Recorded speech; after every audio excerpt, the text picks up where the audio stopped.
Hello student, आज बघणार आहे आपण organisational structure of hospital pharmacy आणि त्याच्यामध्ये दोन मेन पॉईंट्स असणार आहे. फर्स्ट असणार आहे लोकेशन आणि सेकंड असणार आहे लेआउट. आता फर्स्ट लोकेशनमध्ये काय येतं आहे ते बघू.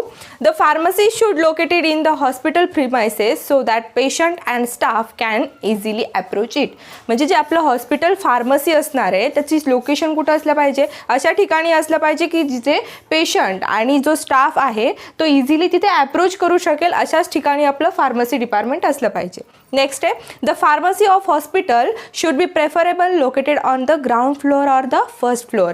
म्हणजे आपलं जे हॉस्पिटल फार्मसी डिपार्टमेंट असणार आहे ते आपलं फर्स्ट फ्लोअरला किंवा ग्राउंड फ्लोअरलाच असलं पाहिजे. कारण जे आउट पेशंट डिपार्टमेंटमधले पेशंट किंवा इन पेशंटमधले येणारे असतील तर तिथे ते इझिली अप्रोच करू शकतील, किंवा जे नर्सिंग स्टेशनमधले जे नर्सेस असतील ते तिथे मेडिकेशन घेण्यासाठी इझिली येऊ शकतील, म्हणून ते फर्स्ट फ्लोअरला किंवा ग्राउंड फ्लोअरलाच असलं पाहिजे.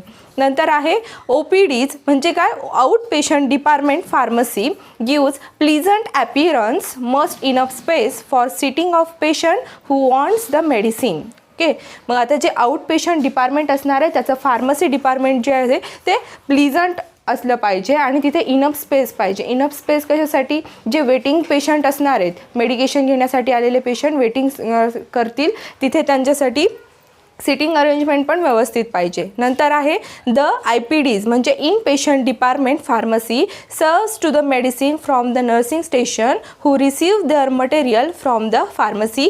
म्हणजे काय, जे IPD म्हणजे इन पेशंट डिपार्टमेंटमधलं फार्मसी आहे ते काय करणार आहे, नर्सिंग स्टेशनमधल्या नर्सेस आपल्या फार्मसी डिपार्टमेंटमधनं मेडिसिन घेऊन जाणार आहे किंवा तिथनं मेडिसिन रिसीव करणार आहेत. नंतर आहे the manufacturing room should be adjacent to the pharmacy. आधीच्या लेक्चरमध्ये मी जसं सांगितलं की आपल्या फार्मसी डिपार्टमेंटला मॅन्युफॅक्चरिंग रूम सुद्धा अटॅच असणार आहे किंवा मॅन्युफॅक्चरिंग एरिया पण असणार आहे. तर ते जी मॅन्युफॅक्चरिंग रूम असणार आहे ती ॲडजसंट पाहिजे कुणासोबत, आपल्या हॉस्पिटल फार्मसीसोबत. नेक्स्ट आहे the medical store of the pharmacy should be adjacent to the pharmacy itself or should be directly connected to the pharmacy. Medical store म्हणजे आपलं जे सेंट्रल स्टोअर असणार आहे किंवा जिथे आपण ड्रग स्टोअर करणार आहे, जो मॅन्युफॅक्चर झालेला असेल किंवा जो प्रोक्युअर केलेला ड्रग आपण जो स्टोअर करणार आहे तर ते ॲडजसंट पाहिजे कुणाला, जे मेन आपलं फार्मसी असणार आहे जिथून आपण प्रिस्क्रिप्शन रिसीव करणार आहे आणि डिस्पेन्स करणार आहे, तर त्याला ते ॲडजसंट पाहिजे. ओके, हे काय होतं पूर्ण location of the hospital pharmacy. आता बघणार आहे आपण लेआउट ऑफ हॉस्पिटल फार्मसी. आता ह्या लेआउट ऑफ हॉस्पिटल फार्मसी म्हणजे काय की आपल्या हॉस्पिटलचं कन्स्ट्रक्शन नेमकं असलं कसं पाहिजे ते यामध्ये आपण सांगणार आहे.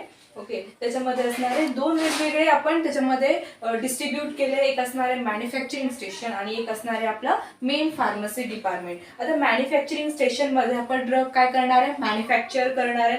ड्रग मॅन्युफॅक्चर करण्यासाठी आपल्याला काय काय मटेरियल लागेल, रॉ मटेरियल लागेल. मग त्याच्यासाठी रॉ मटेरियलसाठी वेगळा स्पेस असेल आणि काही अदर जे मटेरियल असतील किंवा अदर इक्विपमेंट्स असतील त्याला स्टोअर करण्यासाठी वेगळं एक स्टोअर रूम लागेल, ते स्टोअर रूम असेल. आणि जेव्हा आपलं मटेरियल तयार होईल, प्रिपेअर होईल आणि नंतर आपल्याला त्याला स्टोअर करण्यासाठी एक फिनिश प्रोडक्ट एरिया लागेल. ओके, मग आपण जो मॅन्युफॅक्चर ड्रग करतोय, मग मॅन्युफॅक्चर केलेला ड्रग आपण तसंच बाजारात आणणार का, नाही, त्याला आपल्याला असेप्टिक कंडिशन मेंटेन करावं लागणार. असेप्टिक कंडिशन म्हणजे काय, आपल्याला तो ड्रग स्टरलाइज करावा लागणार, म्हणून तिथे एक असणार आहे असेप्टिक रूम.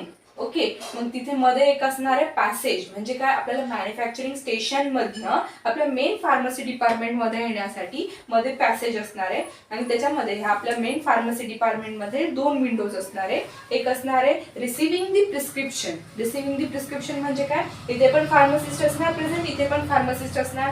फर्स्ट फार्मसिस्ट काय करणार, प्रिस्क्रिप्शन रिसीव्ह करणार, रीड करणार. रीड केल्याच्या नंतर काय करणार, तिथे कंपाऊंड करणार, मटेरियल किंवा जे मेडिसिन असणार ते कंपाऊंड करणार आणि ते या विंडोने ते काय करणार, डिस्पेन्स करणार. म्हणून इथे काय असणार, टू विंडोज प्रेझेंट असणार, receiving the prescription and dispensing the drug. Okay, आणि हे मधलं जे दिलं इथे चेअर किंवा सॉफ्टवेअर वगैरे इथे प्रेझेंट असणार. आणि याच्यामध्ये मेन असणार आहे ॲडमिनिस्ट्रेटिव्ह स्टेशन. ॲडमिनिस्ट्रेटिव्ह स्टेशन म्हणजे काय, जो मॅन्युफॅक्चरिंग एरिया आहे किंवा मॅन्युफॅक्चर जिथे ड्रग होतोय तिथे आणि जे मेन फार्मसी डिपार्टमेंट आहे आपलं या दोन्हीवर कंट्रोल करण्याचं काम कोण करणार आहे? Administrative station. आता खाली दिला आहे ओपन स्पेस. आता हा ओपन स्पेसचं काम काय? जिथे आपलं ओपीडी डिपार्टमेंट असणार आहे आणि ओपीडी डिपार्टमेंट मध्ये आपलं काय असणार आहे? हॉस्पिटल फार्मसी असणार आहे. तिथे नियर हॉस्पिटल फार्मसी असणार आहे. मग तिथे त्या पेशंटला सिटिंग अरेंजमेंट करण्यासाठी तिथे काय दिलं असणार आहे? Open space. आपण जसं लोकेशन मध्ये आधीच बघितलं की तिथं प्लीजंट अपीअरन्स असलं पाहिजे आणि पेशंटसाठी सिटिंग अरेंजमेंट असली पाहिजे. सेम त्याच्यासाठी इथे काय दिलाय? Open space. ओके, हे काय होतं आपलं? Layout of hospital pharmacy. यामध्ये काय काय बघितलं? फर्स्ट होतं मॅन्युफॅक्चरिंग स्टेशन, नंतर होतं असेप्टिक रूम, नंतर होतं raw material, store, finish product, मध्ये होता पॅसेज. मेन फार्मसी डिपार्टमेंट मध्ये आलो. मेन फार्मसी डिपार्टमेंट मध्ये होतं receive, prescription and dispensing the drug. नंतर होतं ओपन स्पेस, ऍडमिनिस्ट्रेटिव्ह स्टेशन.